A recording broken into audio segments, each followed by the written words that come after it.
Nito lamang ay nabigyan na naman po ng parangal ang Rise and Shine Pilipinas o RSP bilang Asia's Impactful Morning Show Program sa Asia's Pinnacle Awards 2024. Alamin natin ang mga nangyari sa gabi ng parangal na ito. Let's watch this. Paglipas ng panahon, may mga individual at organisasyon na patuloy na nag-aambag sa paghubog ng ating lipunan at kultura. Ang kanilang mga natatanging kontribusyon sa negosyo, pampublikong serbisyo at entertainment ay nagsilbing inspirasyon sa marami.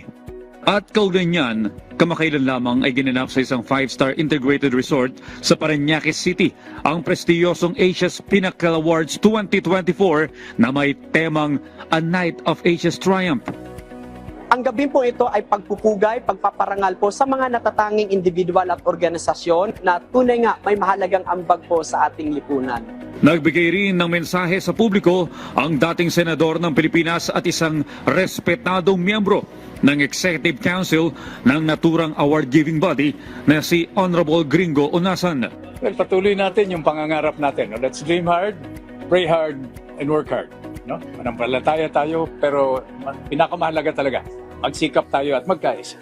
Dito ay ibinahagi rin ng Thailand Ambassador na si Mr. Tul Traisorat ang espesyal na taon na ito para sa Pilipinas at Thailand. For me, as ambassador of Thailand to the Philippines, and this is a special year of Thailand and Philippines as well, as we celebrate the 75th anniversary of the diplomatic relations between Thailand and the Philippines since we established the relations on 14th of June 1949. Yes, and this year the Thai embassy has organized several activities to celebrate the occasion. At bilang bahagi ng Asia's Pinnacle Awards 2024, binigyan din ng parangal ang inyong pambansang morning show ng bayan na Rise and Shine Pilipinas bilang Asia's Impactful Morning Show Program. Ang mga ganitong pagkilala ay nagsisilbing inspirasyon para sa atin na ipagpatuloy ang ating misyon to be the daily source of relevant and factual information as our fellow Filipinos start their day. At patuloy po tayo magiging instrumento na maipahatid pa ang mga programa ng gobyerno at ganun rin ang iba't ibang advokasya ng mga organisasyon.